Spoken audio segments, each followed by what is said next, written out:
in English. Oh, okay. All right. Hello, everyone.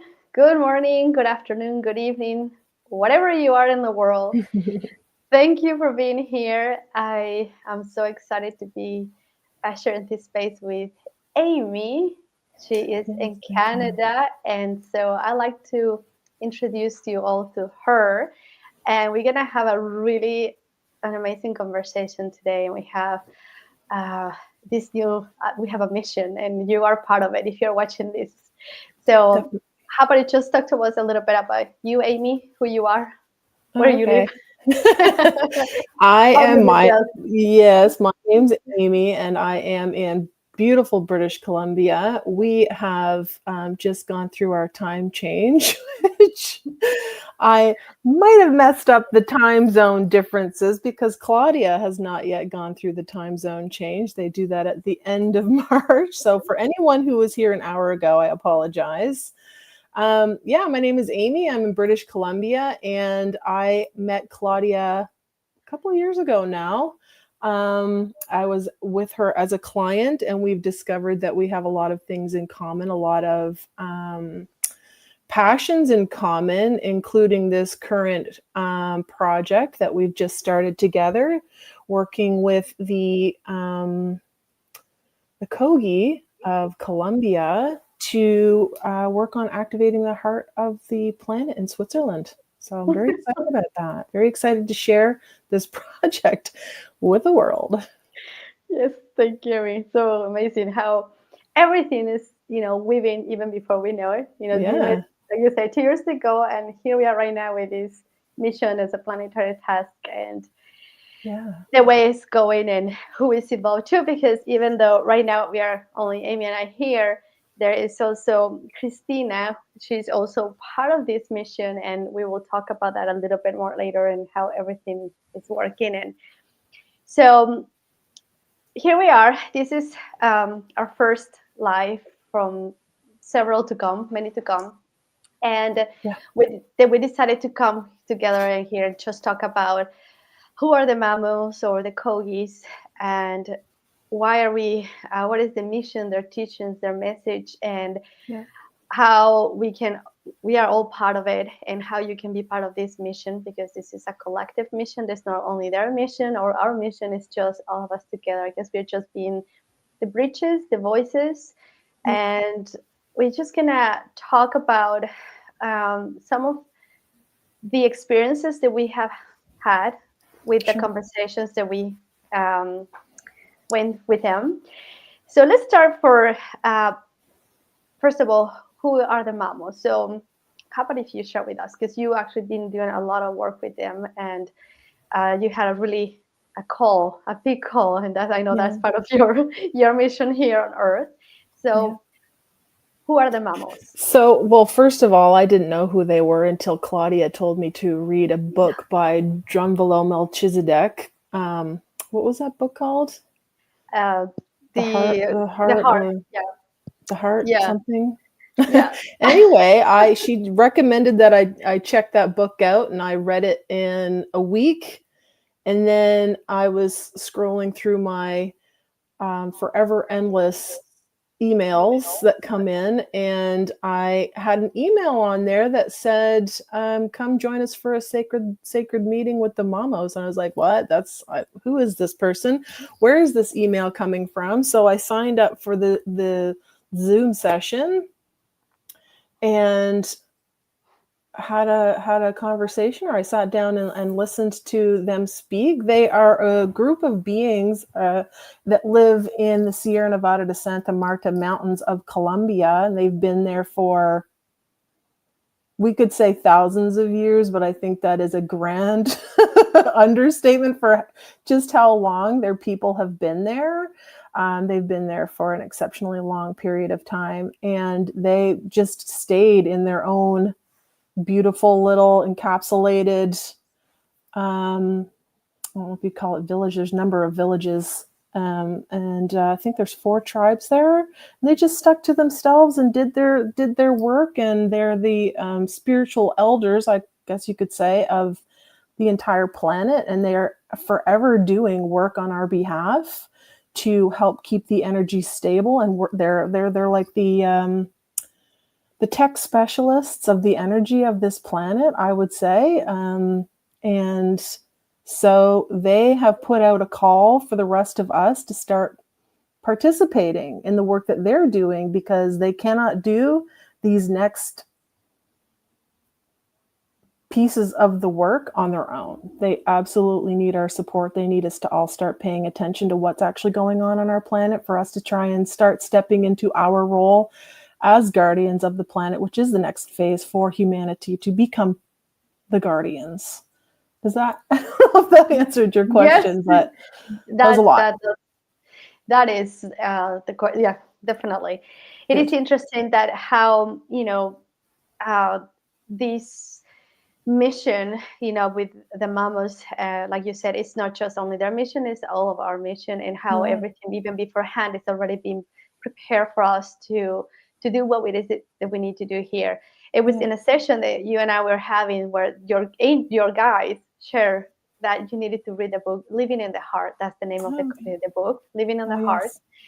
And so I remember that you read the book so quick, and then you sent me a message that you happened to connect with them when they were just about to go on their mission, and you were a big part of it because you actually felt a call so strong. It's like, oh my goodness, it was amazing. And then you invited me over to be part of one of those meetings, and then I met them. Yeah. And it was wonderful to have those communications where they will be sharing their message, and where they will be sharing a little bit of what their life is in the Sierra. And to my understanding now, what I knew about them was very little, was only through the Rumbalo. But whatever I heard, it was always my curiosity to know who they were, and I always wanted to go have an experience with them, just to be what it's like. Just one of the biggest things that, at least for me, got stuck is like how Drumbalo explains on the book that they know how to connect with their hearts. And that's how he learned how to connect with the heart, because the experience that he had over there were something that you can only experience. So I always thought I would love to go there. And just to give an idea, I remember that he shared how he would go into a cave, and then we'll go there for 3 days or something like that. And so that you don't see anything, you don't really use your eyes, but you start seeing with your heart, then you feel in your sense with your heart, which is something that in my guidance with the angels, I always say, make sure that you go in your heart and trying to see and hear with your heart, which is something that for our minds makes a little bit of like click. It's like, how do you do that? Right? When they say connect with your heart and open your heart, how do you do that? Yeah. So it was amazing having those meetings with them. And I remember a few things that it got stuck in my head, and we were going to talk about it right now. Some of their messages that really got it's just how you apply everything, like, because their message is very simple. And I feel like the only thing that for us to understand that is going really with our hearts and not trying to make sense of the things, because none of that makes sense. It's very simple. It's our minds that makes everything so complex because of where we live. They are in a beautiful place. They are, they're sustaining themselves very well because they don't need anything. They're fine. The only thing is now on this part of their task is to go out there in the world and do these activations and all of that we will talk about later, is obviously what the 3D world has brought us, that we need to travel to places. And that's why then we all sustain the whole thing. Right. So who are the Mamos, the community? They also, my understanding, they're descendants from the Atlanteans. So that's another thing to know. They have always, like Amy said, been reserved for themselves, doing their own thing. But now their next stage, what they said is that they need to help with the reconciliation that we all need to have with the earth. And we need to bring some order. They know about the awakening. They have known this for so long. And this is the time now that we need to bring some order, because there is so much confusion, even among the spiritual community. It could be so much that it could be overwhelming. And so how this order is going to be happening It's by activating the grid, the planetary grid. So there is a specific places that they go, and that we all do actually, because many times we do it ourselves without not being aware. Sometimes you just feel and you got the call to go somewhere and you are just doing something bigger. But Yep. they go visit these places and they bring some crystals or specific pieces, they call it the chips, that they have to be put into that place. And it's like basically connecting the system. And although Right. we are many of us doing this at a different levels, their job is obviously important as well too. Mm-hmm. So what they were saying in the last message is that in order for us to receive more clear guidance from Gaia, from Mother Earth, this grid has to be connected. Right. Because whatever we are receiving already, the cosmic pulse and all these, how do you say, when you are the upgrades and updates from the cosmos and the universe, it will not be able to get into the system if the planetary grid is not connected.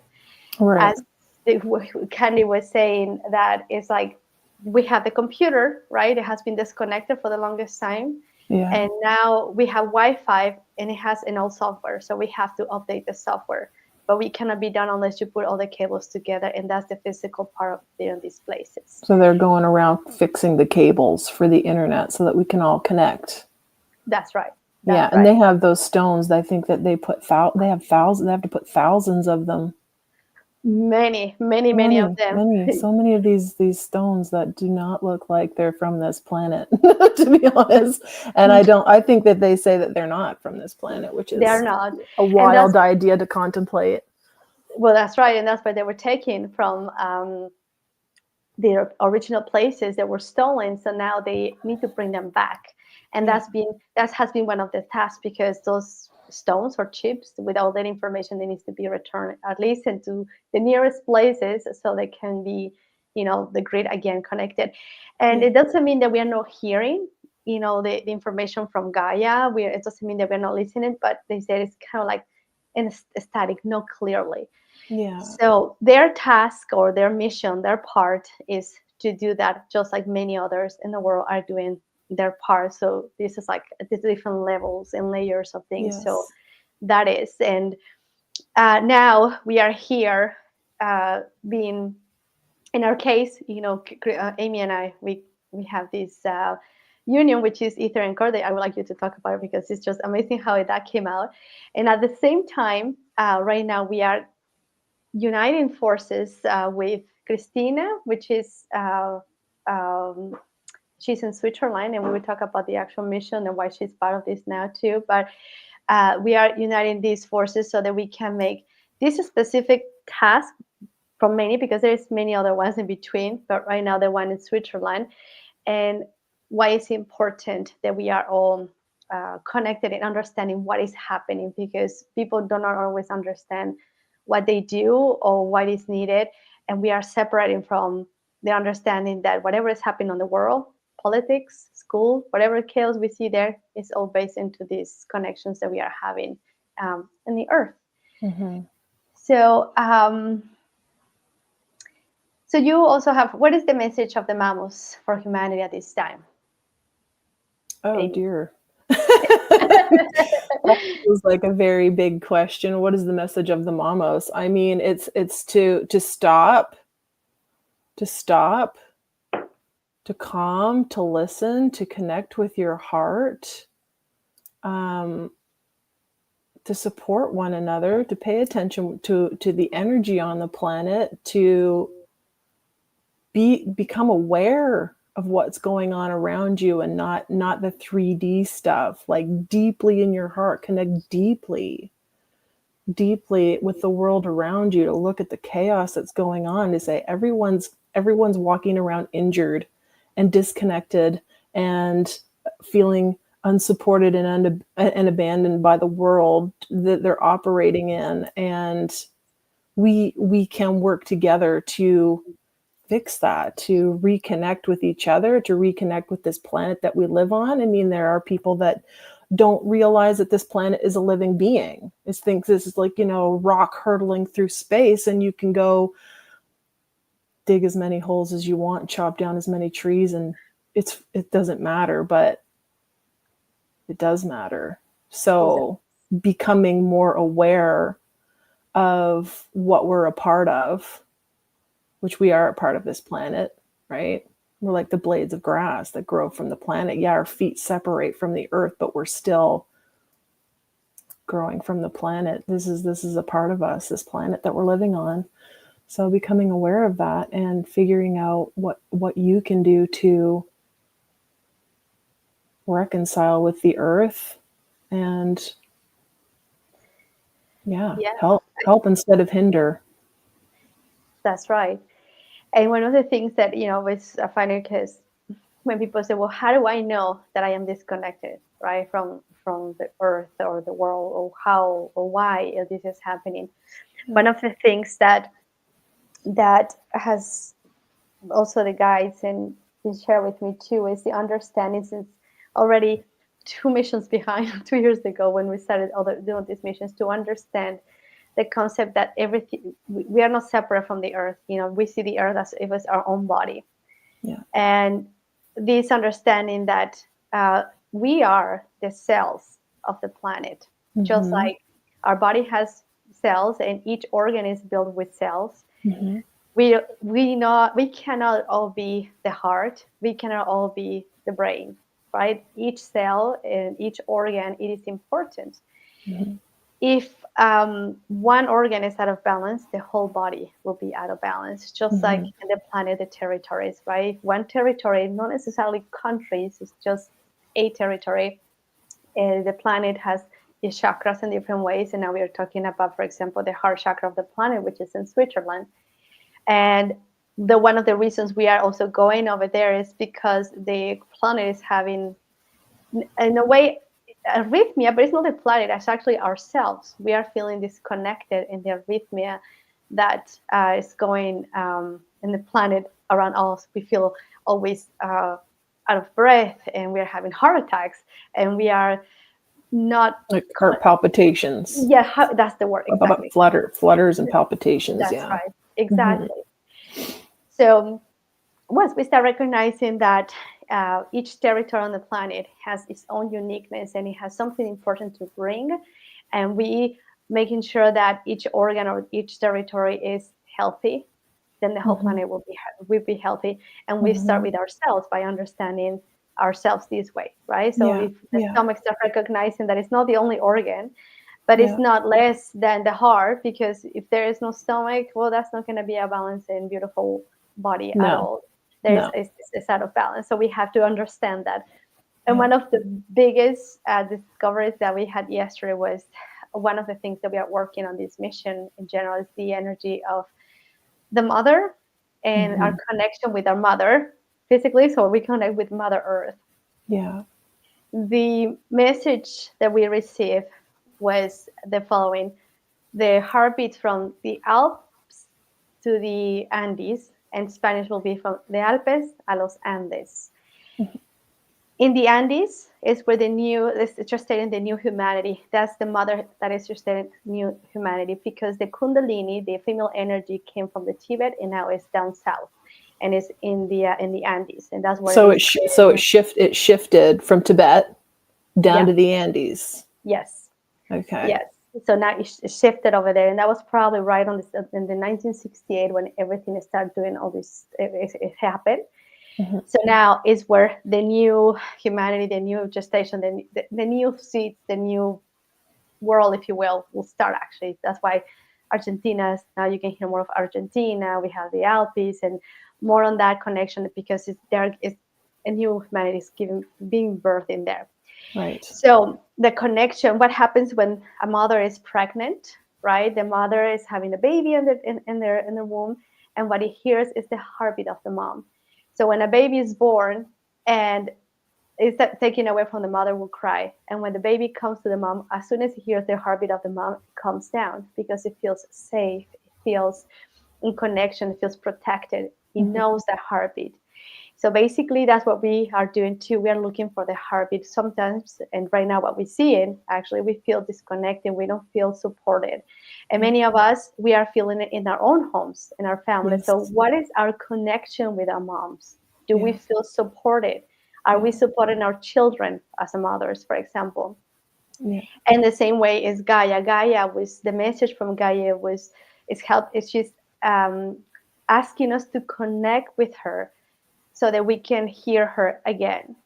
And it's very simple. The truth is very simple. You don't have to do much, no rituals or anything too much. It's just the willingness and simply step outside and walk barefoot and hug a tree and sit there and just imagine that your heartbeat and the heartbeat of the earth is one. It's very simple. Yeah.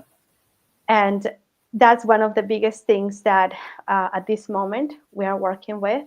And the message from Gaia was asking us what is our connection with our own mother. Mm-hmm. And that will help us to understand how to connect with her too, because she's there. And when we get our heartbeat, when we hear her heartbeat, we will feel safe again because she's always supporting us. She has the food for us. She always provides with the food if we know where we live. But in your territory, what do you have for food? What is your territory bringing? Maybe you have, I know in Canada, you have a lot of blackberries and blueberries, and it's beautiful. You can actually survive with that, right? But now it's so much connections that sometimes we are disconnected with the natural flow. We are not connected with the seasons, which is important for the territory where we live, right? Yeah. So yeah, and I can definitely relate to that feeling of disconnection from the mother and the struggle that the modern world presents as far as stepping outside and putting your bare feet on the ground. Some people are just like, no, I'm going to go to Starbucks. I'm going to get a coffee. I'm going to scroll on TikTok, and then it's bed time to watch some Netflix. And, the idea we have disconnected so deeply, and that's not a judgment. Like I struggle. Hey man, we're all the same. So the disconnect of stepping outside, especially with modern technology, it's a big deal. But just as Claudia said, actually taking the time to do that, it's simple. It might be feeling a little bit foreign. And right now in Canada and even Finland, I think Finland's might be colder than Canada right now, at least where I am. It's not easy to step out and put your bare feet on the ground, but if you can set little goals for yourself, just practical little things that you can do, touch the tree on your front lawn or in front of your building that you live in, just touch it for a couple of seconds, start small, wherever you need to start, go ahead and do that. Just start somewhere, right? Start somewhere with introducing that back into your life if it's not currently a part of your life. That's right. And we spend so much time in our houses, in our cars, at work, in front of a screen at work, a screen in the car, a screen at home. If we can put a pause on all of that activity for even a short amount of time, just to remember and reconnect with the planet in any way that your environment allows for. If you've got a local park or a beach, or not everyone's lucky to have a beach, but there's a tree there, so go touch a tree. or even a plant at home, because it could be sometimes you just have a plant in front of you, put your hands in there, because sometimes you're in the office and perhaps you can't just step out. For having a plant, really is that simple. Actually, one of the things that, on those meetings with the Mamos, when they talk about their message, is actually very simple. We tend to make things complex because we think it's harder. We think that, it's really hard what kind of a ritual? And that's going to bring something interesting, is talking with them. They were sharing with us that there is the ritual. We all have rituals. You get up in the morning and you brush your teeth, and that's a ritual, right? Your routine is your ritual. But they were saying that a ritual has to be your own thing. They cannot say what you should do, because then we are we will get disconnected from our true essence and our own personal connection. Because sometimes we think that if we have a crystal and like, I have to do this with the crystal, blah, and this and that, and this is a sacred thing, and then we forget something that is actually that is important, which is the breath. The breathing, that's the most sacred thing in our lives. So our connection is unique, but my understanding, what I have also gathered with all this, because most of their sharing and teachings is that through our own experience is how we live it, right? That's why they have the school of living, the living school. That's what they have. That's why they invite people to come over to experience, because there is no words to tell you how to do something, rather than you allow yourself to flow, and it comes in very simple ways. And stepping outside is that easy. You go outside, walk barefoot, and you will connect with earth. And if this is your first time and you do not know how to do that, just flow with it. You just go there. You definitely will feel different. That's for sure. You will feel more clear, because we are energy, and we just discharge everything to the earth, and you feel clear. You really cleanse yourself. And that is the first step, like you were saying.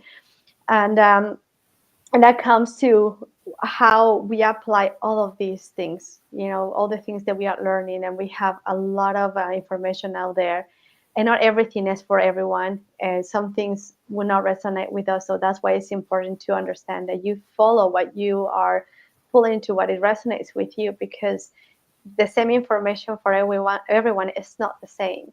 And we are not supposed to do everything the same, although apparently could be the same. But one of the things is that how we interpret even a message, or, that we are receiving.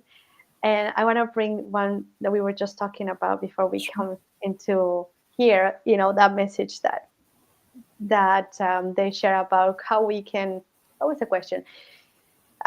We ask, how can we help women, especially women, to help each other, rather than, what is the word for that? That just, well, we just have this instant feeling of enemy. Yes. We're in competition with each other. Yeah, the competition, and I'm better than you are, and how do you do that, right? Yeah. And the answer that she gave, one of the women from this community, they called it the sagas, the women, she shared with us the following: the day that you accept yourself for who you are, and you love yourself for who you are, then that day you will be able to accept someone else for who they are, without trying to. And I thought that was so powerful, because I mean, in a concept, you could say, yeah, you understand that, right? Or you hear many times, love yourself, accept yourself, and everything.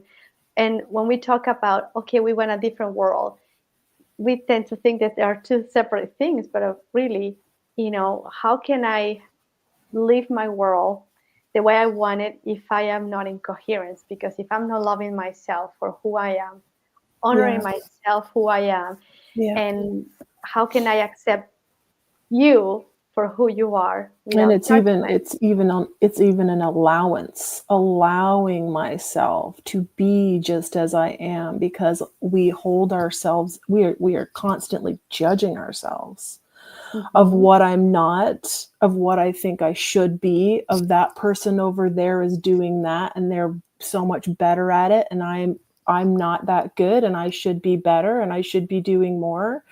And so if we're holding ourselves in judgment, we hold the world in judgment. I don't know if anyone follows Paul Selig, but he channels his guides. And as they say, when you place another person in the cave of judgment, you place yourself right in there with them. And that the world is a mirror. So how you're taking care of yourself is how you're taking care of the other. So that is profoundly key. Number one is how you're treating yourself. How are you treating yourself? And that can be, I mean, that's the endless dark nights of the soul, right? To go through that, the wounding, the programming right from birth, maybe even from past lives, from, the karma of the world, your own karma or programming, that those triggers that you feel every day, those are clues, those are signposts for you to follow on your own journey. And like Claudia is saying, coherence, getting yourself into coherence. So paying attention to those triggers and those signposts that where you're feeling antagonized by the outside world. Those are just places for you to explore a little bit more deeper and say, why am I feeling that way? Where is this taking me? What can I look at here? And how can I receive this as an opportunity instead of coming at it from a state of victimhood? Because everything is an opportunity for expansion and growth, and the world's just showing you, hey, come over here and have a little peek at what's going on over here. Exactly. And this is actually quite interesting, because right now, before we came here, I was talking to the guys, okay, help us to bring this, and we can share with the world this, and so that people can receive what they need to do, because everything is with an intention, and to share, I guess, through our own experience, how we have integrated these meetings with the Mamos in general, not only with them, but in general, right? Mm-hmm, mm-hmm. And that's exactly what they were saying about, do you really express who you are, or can you be yourself where you are? And that's a huge one. Yeah. And it went into this little understanding that not everyone I know we tend to be a little bit different wherever we are, right? If you are at work, of course you're gonna behave properly, because you are bringing a service and everything. One thing is just accordance where you are, you cannot jump, let's say, on top of the desk in your office, right? But are you still able to be yourself, who you are, with people around you? Are you able to really show yourself for who you are? We really hold ourselves so much because we are afraid of being judged. And again, we judge ourselves so much. What if people will not accept me? What if what if this? What if that? What if I'm not prepared? What if people think I'm crazy? What if people that? And the truth is that we are all thinking the exactly same thing, right? And if we are able to allow ourselves even to understand in which crowds we should all be, where people are in the same, we call it, in the same channel, it helps us to actually grow, move forward. It doesn't mean that everybody should be the same, or somebody else is wrong. If you like the red and I like white, that doesn't mean that we cannot interact, right? And or there's someone is what one color is better than the other one. It doesn't mean that. It's just that it's different perspectives of everything, right. And these understandings of how we apply all of this in our daily lives are complex, as you were saying, it depending on our own paths, because each path is absolutely different, and it is not an easy path. It doesn't matter what path you have, because we all come here to do the healing, to do the understanding, to do our parts, to do our missions, and there's only one thing. We come here to do many things. And I feel like we hold a safe space for everyone to understand. I mean, if I'm afraid of the dark and you are not, and you're afraid of the heights, I don't know what it's like to be afraid of the heights, but that's okay. I understand that it's not an easy path, right? I will not judge you. And you understand fear. The base concept is that we both are afraid of something. That's right. Actually, Nala, there's someone who's saying sometimes chaos or distorted is a beautiful opportunity to open up to new blessings, to find order in the midst of disorder. Exactly, Nala. It is, also be compassionate with all this in our process. And, we have to find our ways. And when we have a community that can support you, it really is actually nicer. I mean, we can talk about this right now, but not everybody can listen to this conversation.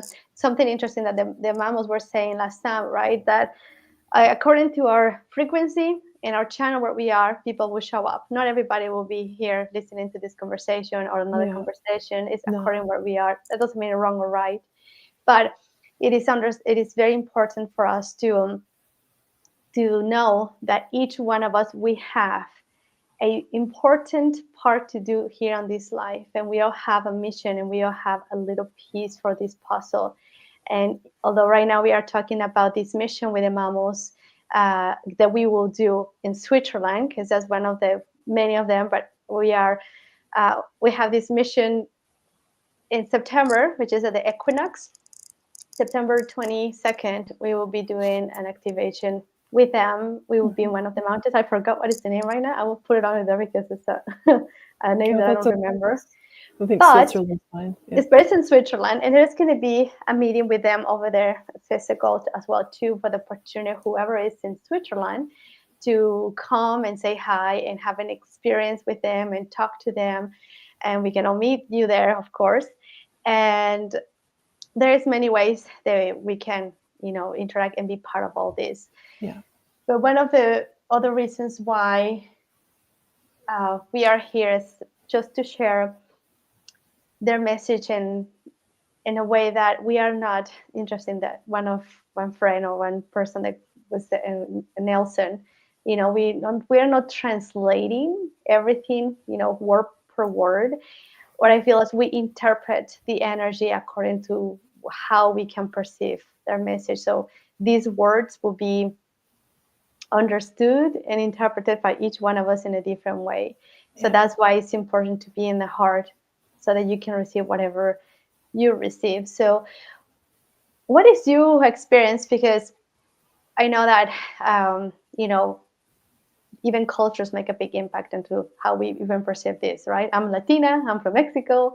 It's different than what is in Canada. I live in Canada for 17 years in BC as well too. So I know that it is a little bit of different, the dynamics of even connection with families and everything. So what has been your experience with all of this since you met them, Amy?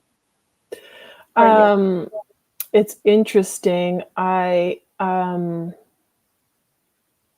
I felt called to do things without being able to put the words, I feel called to do this. And without knowing the why of it, I hear something, I did it right as she said, read the book. I read the book in a week. Like, that's not necessarily normal for me, although it's a short book. And then I got the email and I signed up for the Zoom and I heard the conversation. I heard what they needed. I filled their need. Like, there was no thought. There was no thought whatsoever for that. As far as their message goes for connecting with the planet, I can see that deeply. And it's interesting that right now with the political sphere and potential tariffs and all of this and people, and it just shows me that there's a large disconnect with what's really going on, like what we see ostensibly, what we see on the surface, and what's really happening underneath of that is very interesting.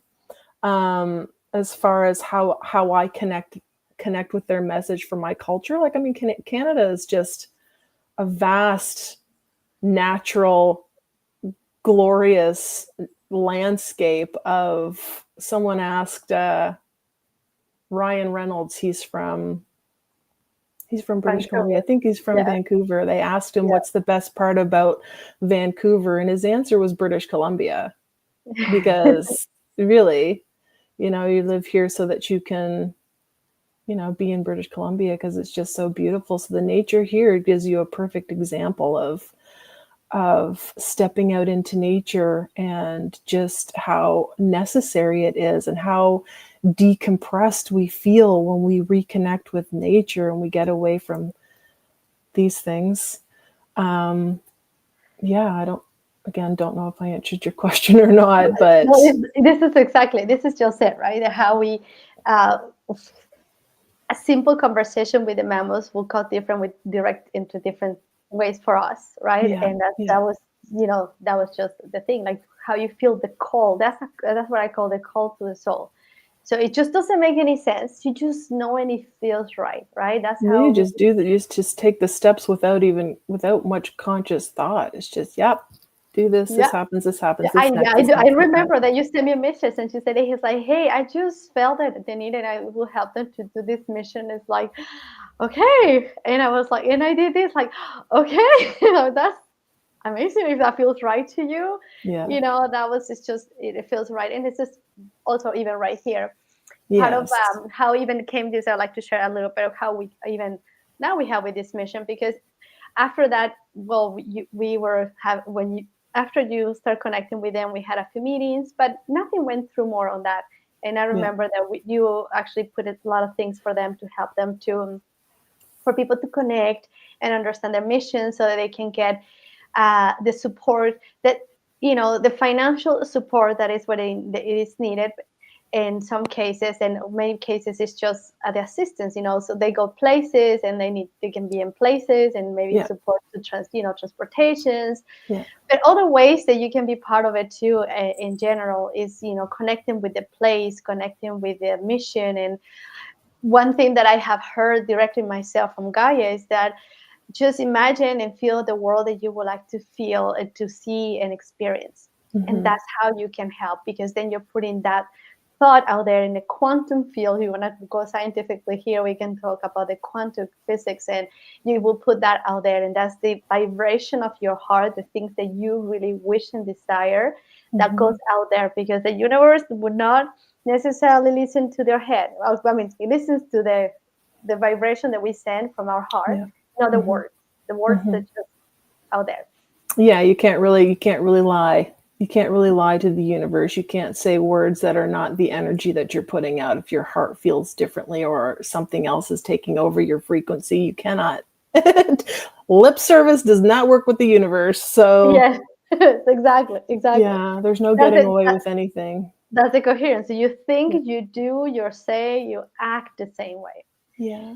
And that's how you change your life, because if really you are hating your job, let's put it that way, you hate your job, you don't like your job, and you want to do something different, well, you have to do something. But the fear of quitting your job, that's what is stopping you to the changes. So people say, well, how would I even do that? Because I need to survive. I need to get some food, living in survival. That's what the fear will not let you move forward. But if you trust the process, and then you start moving towards, maybe, okay, you start sending your curriculum out there, right? You start taking steps towards that, and take a leap of faith, because I have seen it over and over, and it is just, it's magical. Although it's not always like all roses, because even if you're in the path that you're intending, that you wanted, there's going to be bumps, right? But because it's part of the process, otherwise it would just not work out like that, our existence here on earth, really. But it is moving. But when you are going to in a place that you feel just banging your head against the wall and there's no moving forward, that's not the path, that's not there. So it's just, that's the mirror that you were talking about earlier. A mirror is just to show you where you are, and maybe what else can you do. And sometimes even we take it with people as the messages and the messengers, right? Sometimes someone comes and tells us something and we feel upset, and we feel that was the person, but it's not the person. The person is just the messenger, it's the message. How do I feel about this and that? What makes me feel? And one of the biggest messages from the Mamos and in general is that we are responsible for our own actions too. And this is, coming through them, and me receiving also this information from the angels when I channel the angels, or other beings as well too, that we have to be responsible for our actions. We are no victims, like you were saying, right? Right. They were saying you're a victim up until the point that you know that you can do changes. Maybe before that, you could say that maybe you're a victim because you didn't know, right? But now that you know that there is things and you have tools that you can use, now you cannot say that you're a victim. So you can just say, okay, I'm just improving and I'm getting in there. And then you need to have the compassion towards yourself and don't be so harsh, right? Because this is a process. Yeah. So, and you might struggle against it. You might stay in resistance. I'll share a little story about, I'm Canadian, but I met my husband online and I moved down to Texas. And unfortunately, he passed away while I was down there. I say that with a laugh. Forgive me. I went through it, so I can laugh if I want to, but other people might find that weird. That's fine. So he passed away before we had even finished my green card application. We were still in the process of doing my visa. So I had to switch my visa over to a widow's visa. And then COVID hit and the government stopped working. And the number of hurdles that I had to continually keep jumping over to try and get this green card, it was absurd. And by the end of it, just slugging through, it was like I was in swampy water trying to push this thick debris out of my way to keep taking steps forward on the process of getting my green card in the United States. And at the end of it, there was just something happened. Someone made a mistake on the file. So many mistakes made on the file. Someone made a final mistake on the file that was just a period at the end of no green card for you. And so that was kind of me a little bit being in resistance to where I was supposed to be. Like I went down there to do something, to have an experience, to have my daughter. And then it was time to come back and be back in British Columbia and continue on my journey somewhere. But the amount of resistance that I felt toward the continual closing of the door over and over, and I wasn't accepting it, and I was still trying to really push forward. That's just an example of just how we can be in resistance, but and it was difficult. There's no doubt about it. Everything about that situation was really, really hard, but I got through it. I'm where I'm supposed to be, and I've got a smile on my face, and all is well. And we can do it. We can do it. Yeah, that is the process. I was part of, when I met you, you were through some of that process too. And another thing to consider here too, that sometimes we really have to go through that process, right? To understand. It's like, okay, now I understand. And you know now that, now you're there because you were down there with your husband, you're going to have a baby. Well, that's your family. You're supposed to be there. And now all of a sudden you cannot be there. So that is the process of understanding. It's just harsh, but now you see it and it's like, okay, now you understand. I can look back and be like, oh, okay. Yes. But at that moment it wasn't. No, it was hard. It was very hard. Yeah. It is. And sometimes you just know. In my case, just a quick example as well too, that when you do those leap of faith, I guess around the same time, that's when the COVID hit and all that kind of stuff. My husband had changed his job. He couldn't go overseas the way that he was working before. And the work in the island, because I used to live in Vancouver Island in BC too, so it's beautiful in there too. There was not much work for him in the town that we lived in, Comox. There was not necessarily. It's more for retired people or young families, but most of the fathers actually are away actually. Anyhow. So one day, it was a Sunday night, and he was telling me that most of the fish farms, they were going to be closing, so maybe there's not going to be much work. What do we do? Things are changing. And then he was telling me that we had to rent our house. The one that we were living in our property, we had two houses. One, where we were, 3 bedrooms, a small home, but it was, comfortable for the 5 of us, or 6 of us with our dog. Getting smaller to some extent, but it was okay. And then the other side of the property, we had a little tiny house, 1.5 bedrooms, like so tiny. It's a little beautiful cabin, but it's small. And so he came to me, he said, you know what, we have to rent this house because we needed to pay the mortgage and we had to get this done. So we have to rent the house and we need to move to the little house. And I have to say this before that, I have heard my guides tell me, you are moving in 3 weeks. That's what I heard.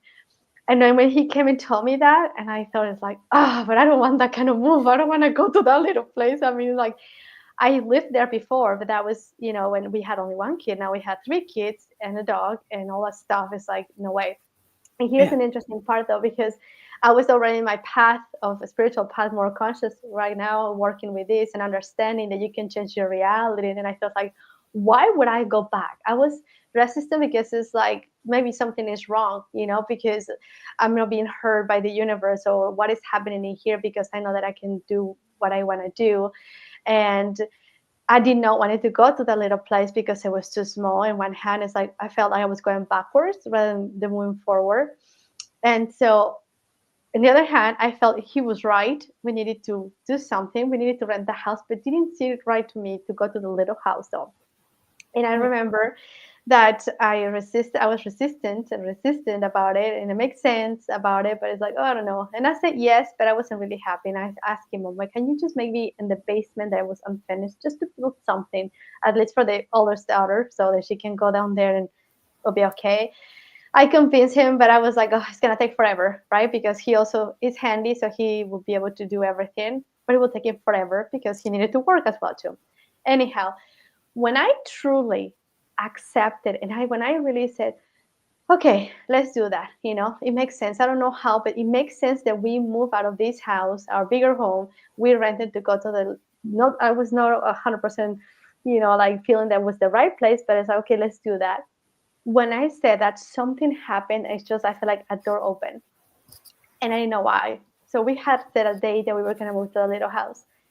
And then within a few days later, he comes to me and he said, well, what if we move to Finland instead? I was like, well, I don't know, And so we went back and forth for a couple of weeks. And then one night we decided, because we talked about this for so many years, that, I thought it's like one of those many times, but something was different this time.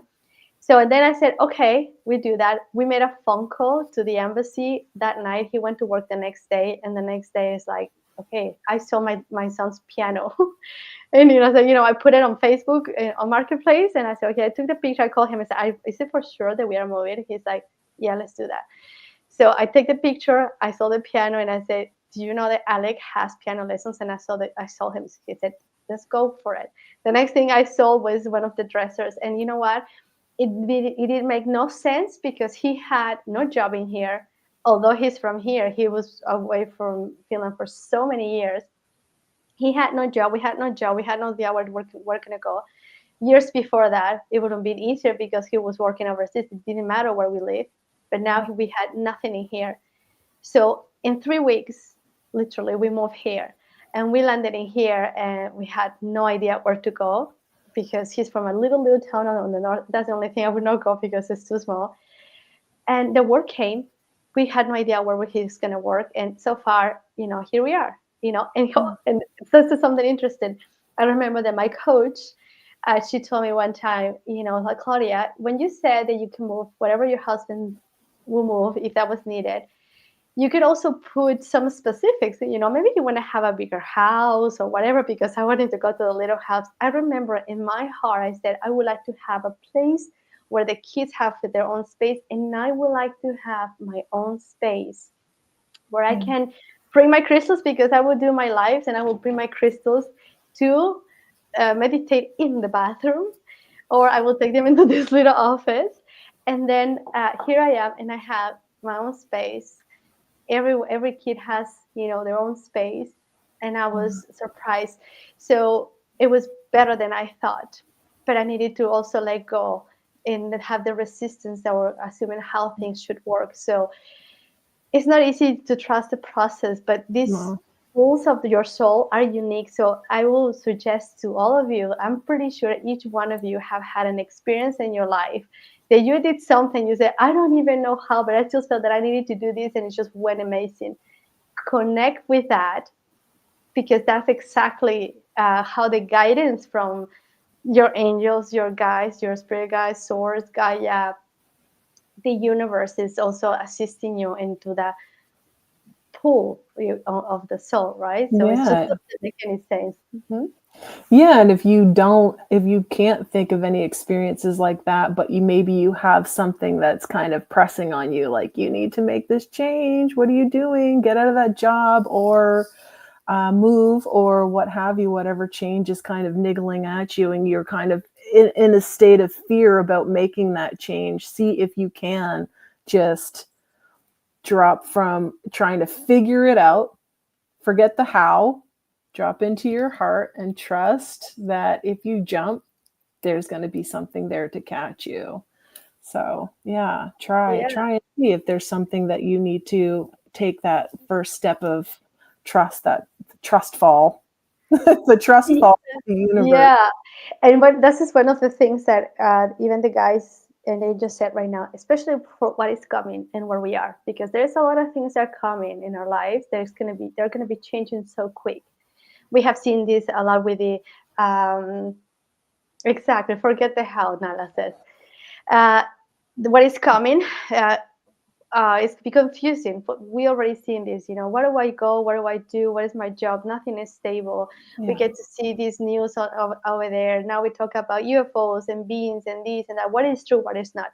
In order for each one of us to know what is true to ourselves, we have to drop down to our hearts, because then within you will know what is that. So if there is fear, then you are in your mind. That's what I've been told by my guys. If you feel fear about whatever you're hearing, you're not in your heart, and that's just your survival system, which is not bad. Let's understand this, that also our ego or our mind is not bad. It's just that our protective system, they tell you, hey, warning, warning, be careful here, be careful there. But if we allow the mind or the fear always to take over, we will not move forward. And that's why it's important to drop in the heart. And for that, I have a little exercise for all of us that I think it helps us. And sometimes for us, we still need in this transition that we are going through, is maybe some practices that can help the mind to relax. Because, for example, the Mamos, the Kogis, they're always connected. So for them, it's like there is no way to say you have to do step 1 and step 2 to have that connection with your heart, because they are always there. So for them it's easy, right? But for us to start getting to that, there's many ways. We all do in different ways, but you need to start paying attention to your body. And that's what the guys have always shared. Your body responds. So when you ask a simple question like this, and you can practice this in your everyday, it's say, for example, you're going to work and ask the question, you have 2 paths. Maybe you go always one way, and then there's another path. There's always 2 ways that you can get to somewhere, right? So you ask, okay, today I'm gonna take the path to work. Which one is best for me? Is it the left or is it the right? And pay attention, because when it's something positive, when it's something that is better for you, you will feel in your stomach an expansion. When it's something that is not necessarily for your highest good at that moment, if you feel a little bit of a contraction, you can practice with simple things like, okay, if I eat this crystal, okay, is this my highest good? If you take a deep breath and you ask, is it my highest good that I eat this crystal? And allow your body to respond, and you will feel either contraction or expansion. These little exercises are physical exercises. They help your mind to start understanding how your body reacts to the external circumstances or what you're questioning. Your body is the one that will lead you and guide you. Once we are learning, and my understanding also with my experiences as well too, when we learn how to listen to our body, we will be able to hear more clearly our angels, our guides, even Gaia. And again, every time we do that, we make our antennas wider and wider, and we are more receptive for the information that it is already here. So before we go in a little quick connection with our heart, maybe we can share a little bit about how people can be part of this as well too, and these activations, and a little bit of the mission. Again, this mission for Switzerland, I mean, the Mamos have many missions. Right now, we are working together. I guess Christina is not here right now, but at the beginning of January, I had a message from the guys. They said I needed to go to Switzerland and activate the heart of the chakra of the earth, which is in Switzerland. And we needed to do it in September. 3-4 days later, approximately, Candy, after months of not having contact with him, he sends me a message saying that in a vision, dream, or something, he needed to connect, and he said we need to do an activation. And Kandi is a part of the Kogi. He's one of the Kogi, and he's actually the ambassador of the Kogi tribe. So that's when she's talking about Kandi. Yes. Yes, sorry, but so Candy is the voice of the Mamos, right? And he said that, but there was an activation that needed to be done, and we understood that needed to be here in Europe, which is the left side of the planet, and we are working with the left side, which is the feminine side, again connecting with the female energy.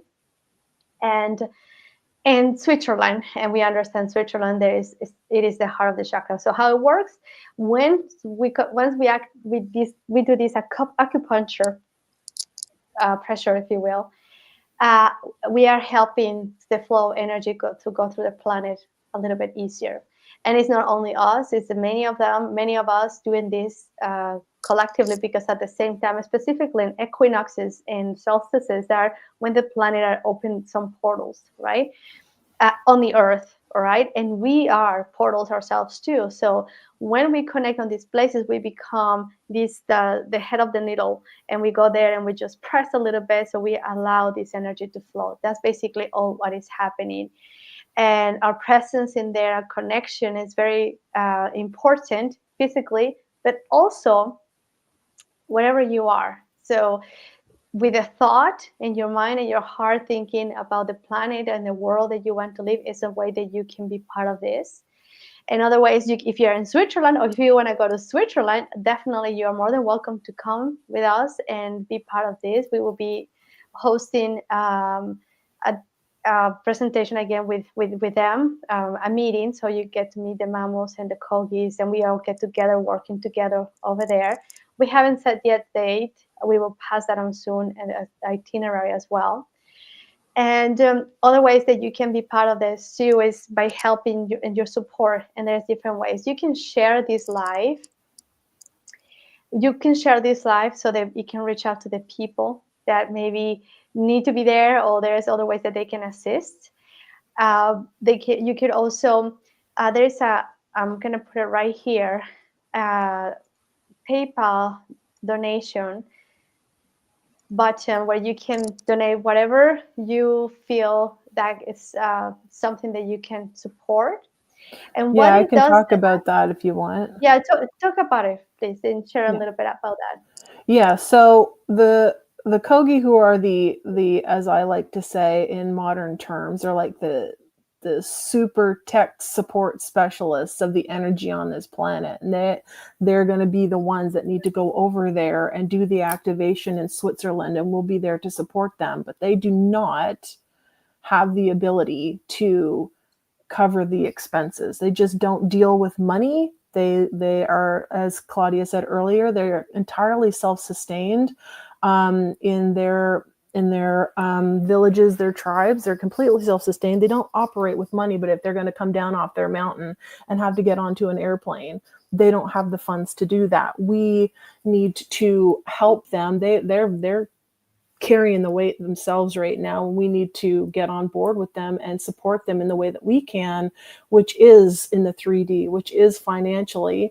So they have a number of costs that they've got to get covered. They are working with both of the equinoxes on behalf of all of us and on behalf of this planet. They're doing this work. So there's an event happening on March 19th, I believe it is, where they need some funds to help support that planetary task that they have for the spring equinox. And then they have this major planetary task where they need to go to Switzerland and get the stones that we were talking about earlier, which is a huge shipping cost, because if you think about thousands of these stones, they're not very big. They're cylindrical and they're about this size, but they need thousands of them, and they're currently being held by the Swiss government, I believe. Yeah. Is that true? They're being held by the Swiss government, so they need to ship these stones to Colombia so that they can be purified, clarified, programmed, however they need to program them. They do these rituals themselves and these meditations to work with these stones, and I don't think they've had these stones in their possession for a long time, I don't think. So they need to do work with the stones, and then they need to bring them to Switzerland to actually physically place them in the earth while they do this activation of the heart chakra of the planet, which is, Claudia mentioned earlier, it's kind of like acupuncture for the planet, but it's our job to support them in the work that they're doing on our behalf. So we've got a PayPal fundraiser set up, and there's a little blurb there about what that's for. And we are partnered with, you keep mentioning your friend Christina. She's the one that runs the foundation. It's her foundation that we're operating through to raise the funds that the Mamos need to do these planetary tasks, the one this month in March for the spring equinox, and also the one in Switzerland in September. So that's where I feel I don't have a problem talking about money. I'm Taurus to the nth degree. I've got so much Taurus energy. I have no problem talking about money. They need financial support. They need our attention and our hearts with them. The planet needs our attention and our hearts with her. And they need that financial support to actually be able to make that happen, because if I could pay for it myself, I would, but I can't. So we are extending that invitation to all of you. And whatever you put in, if you put that energy in through money is just a placeholder for energy. You put that energy in, then your energy is a part of this mission. Claudia, I don't know if you have more to add about that energy exchange, but yes, abundance, energy is just basically working with the heart chakra. We're talking and giving and receiving equal ways. And one of the things is that we all have our parts in this mission. Okay, they go physically there, they have their part to do. Right now, part of our mission is to share this, and we bring the support, and there may be people also donating, and there's many ways collectively, because this is not only their mission, it's all our mission collectively. Really, we all have our parts to do. And because I think that's one of the things that we're sharing, right? That there is sometimes a misunderstanding that their thing is not their thing, is our thing. And one thing to know is that the earth doesn't need us, we need the earth. Basically, we have to be the earth can go through this, no problem. But in these activations that we are doing, it is also for humanity, right? Because she doesn't want to disrupt the life that is on this planet.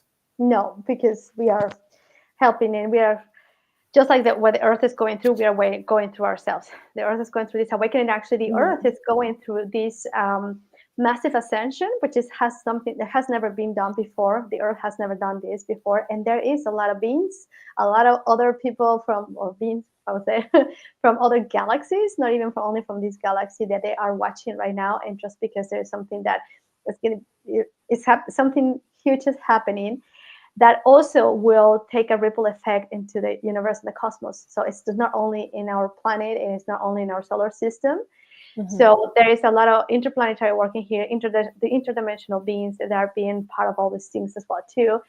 What I also know is that many of us, we are here working from within the earth, and there is one thing that we need to keep in mind, is that there is a no interference rule that it works in earth, right? The so-called free will, but it's not so much of a free will in a way. We have the free will to decide whether we want to, do this way or the other way, or doing it or not doing it. But we are, in a way, conditioned by our belief systems and by all of the things that cultures and all of that stuff to be here. But we are, many of us here, incarnated to do the work from within. And that's why many are awakening to this remembrance that we are all, really, I would say probably over 90% of the people right now being born, it's with that task, is whether it's bringing your job, helping humanity by working with the planet, with the humans, with the earth. And it's not something bigger. Sometimes you can just be at home and be doing all of this and helping. We are, what do they call we are just the door frame in opening and preparing the door for the new humanity, because the children that are being born right now, those are the ones who are bringing they're going to make the new world. So they're literally, to my understanding, and this is something like from the guides, where they say the kids are born with a different DNA, all completely different. And therefore going to be taken into a doctor and do some tests. They will see that things are different. And that will be another story for another time. But it is something that we all see that is changing here on the world. So there is the link right here. So wherever you have questions on that, we will be sharing soon more information about people who wants to be part of it and join physically and all of that also soon. Yeah.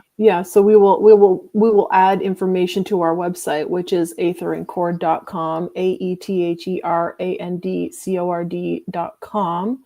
We will add information about the trip to Switzerland as it becomes available. Right now, it's in the pre-planning stages. Yes. Yeah, it's in the pre-planning stages, and as we have information, we will share that with you. And our intention, Claudia and I, is to do these Sunday live talks once a week. So every Sunday at the same time, we aim to be here.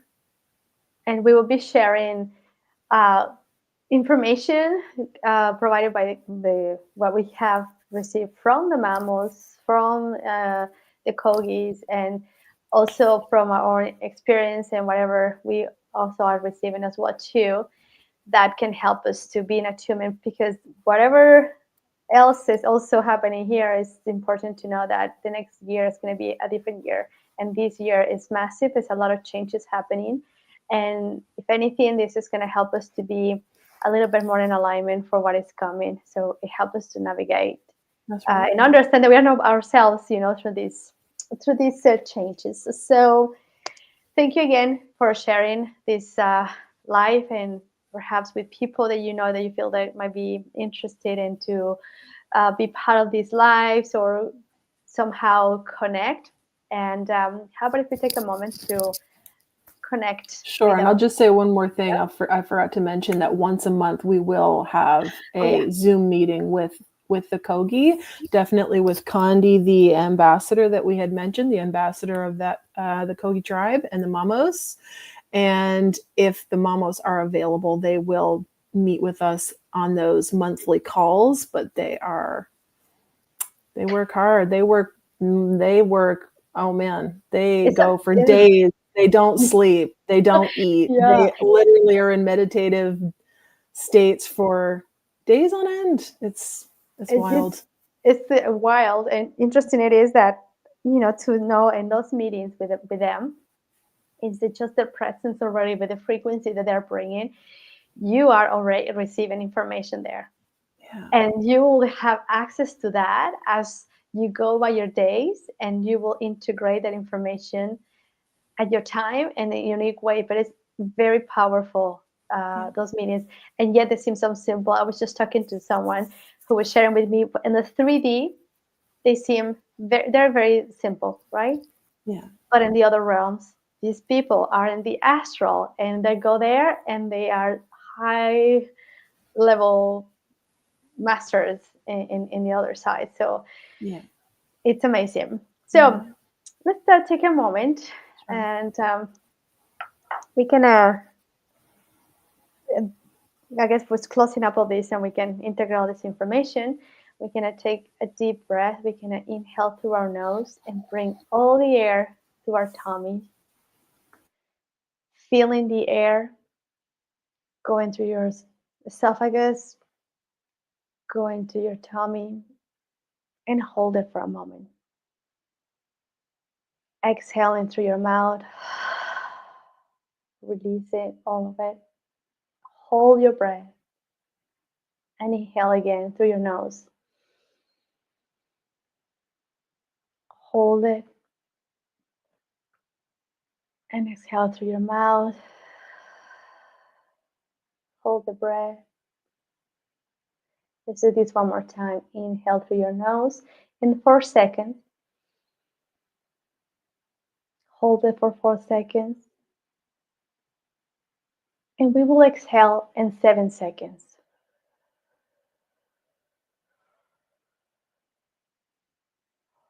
Hold your breath. And continue breathing natural. Inhaling and exhaling only through your nose. Knowing that this mere action is a sacred action. Every time you breathe in light and you exhale the excess of energy, it is an act of rebirth. Every moment, you have a new moment to create a new reality. Every moment, it is a new opportunity available to you. Bring your awareness to your heart and feel your heartbeat. If you can't feel your heartbeat, bring your hand in your heart or on your neck where you can feel your heartbeat.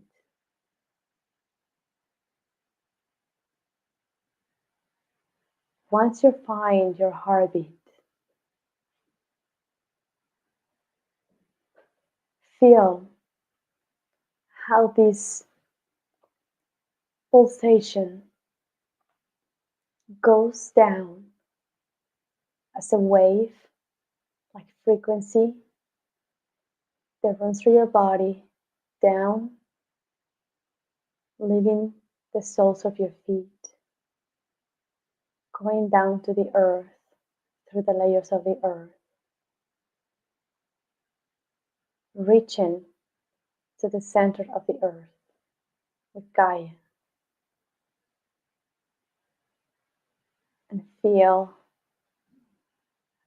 sense, or know how your heartbeat and the heartbeat of the earth become one.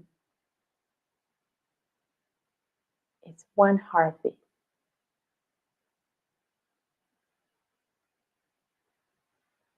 And feel how in your feet you're receiving the frequency, the love from Gaia. You can feel tingly sensation. You may feel nothing, but know that that connection is there. One heartbeat. And we thank Gaia for hosting us on this planet, for the water, for the food, for the trees, for the medicine. We recognize that we are the earth. And we thank her for sharing her knowledge and her wisdom with us. We thank her for the love, for the support, the unconditional love. And feel how this frequency reaches each cell of your body. Continue feeling your heartbeat.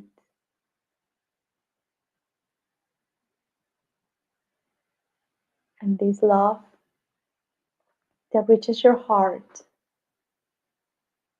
now reaches up to your head, leaving the crown of your head, going outside of this planet, through the sun, through the solar system, through this galaxy, reaching out all the way to the center of the universe, to the heart of the one infinite creator. And feel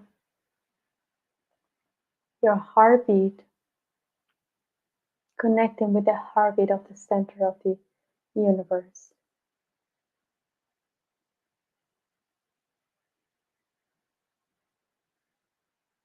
We thank the infinite creator for the opportunity to be here, to exist, for being able to be part of this creation on earth, for the opportunity to be of service. You can feel the infinite love the Creator has for you, coming down from your crown chakra, entering your body, reaching each cell of your body and extending all the way out.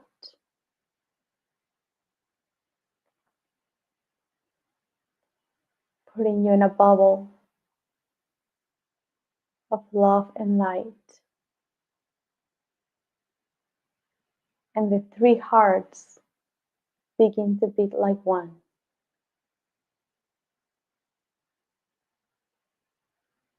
Connect with your heartbeat.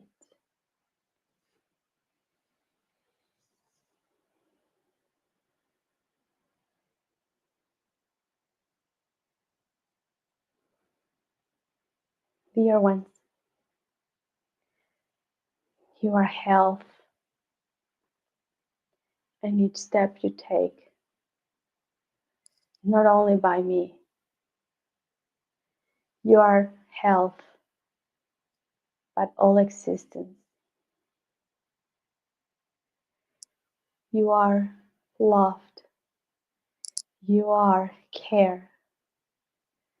Thank you for wanting to connect once again. You are my love, and I will never hurt you. You are a creation, a love creation, and I love you, and I care for you. Trust the process. Trust that each step you take, you are supported, rooted. The paths that you are walking are the ones that you are meant to walk. You will never walk a path that is not meant for you. Trust the process. Trust your intuition. Trust what lies within you. My love is unconditional. My love is unconditional. My love is unconditional. More time like this are available to you. More time like this can come to you. When you open your heart, you're allowing the full connection with who you really are. When you open your heart, you can hear me.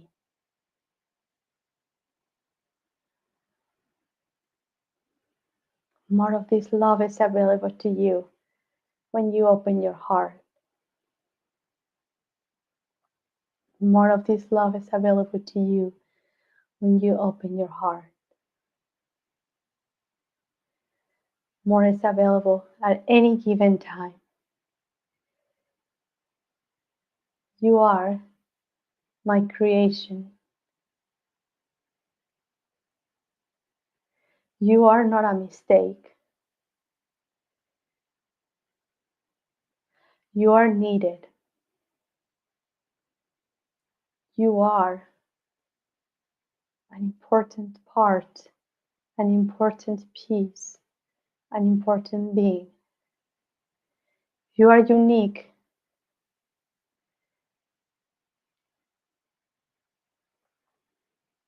You are the one. You are the chosen one. No one is like you. You have your own abilities, your own talents. You have your unique signature that is needed.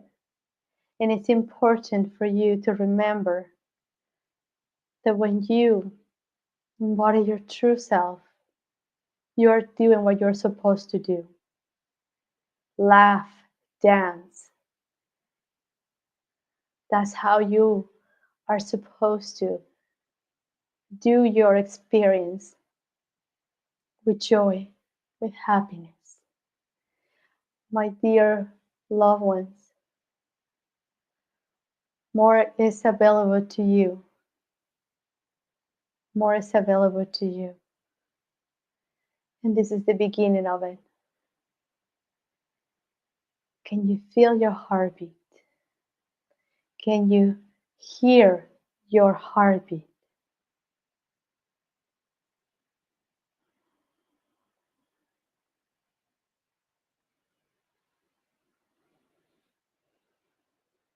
You are creation and you are creator. We are here, we are watching, we are waiting. Smile, smile.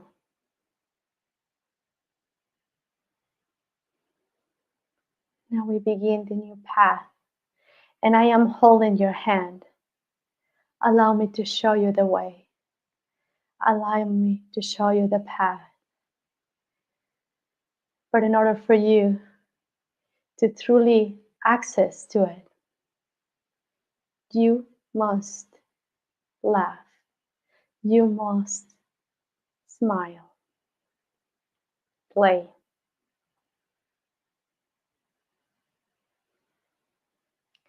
Like a mother taking her child to the playground, I am taking you to the playground.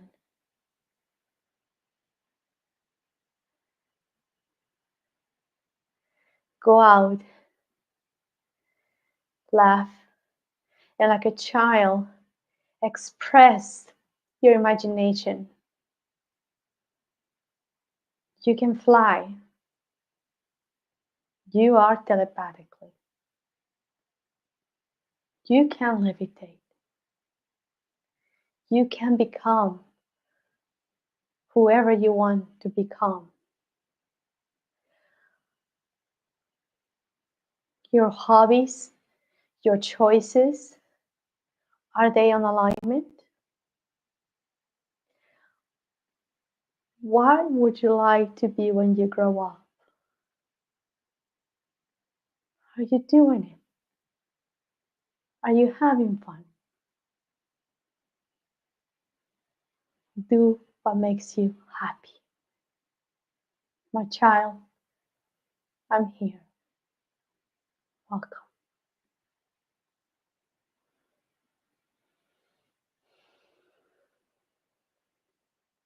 Take a deep breath.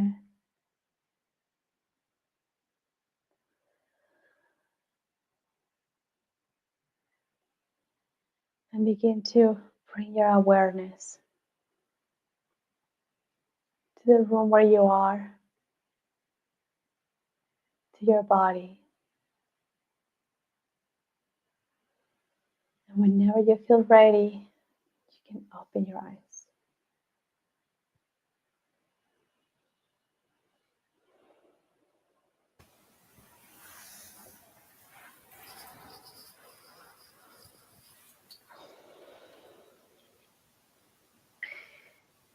Thank you, Amy. Thank you. Beautiful. Thank you, everyone. Thank you to all of the present, whoever was here. And we shall meet you next week. Yes. And thank you, everyone, for being part. And we'd love to hear what was your experience, and from there can help us to also bring more of whatever we need to bring, because it's through our experiences that we get more information from the Mamos and the big Mamo, which is, they call it the big Mamo, is the ethereal Mamo that is present assisting us in these sessions. Beautiful. And add any questions if you have any questions on whatever platform you're following us on. Feel free to pose your questions and we will take them on. So thank you so much. Have a lovely morning, day, or night, everyone. Thank you, Nala. Big hug to you all the way to Switzerland, because she's in Switzerland. So receiving the heartbeat. Bye for now. Bye-bye.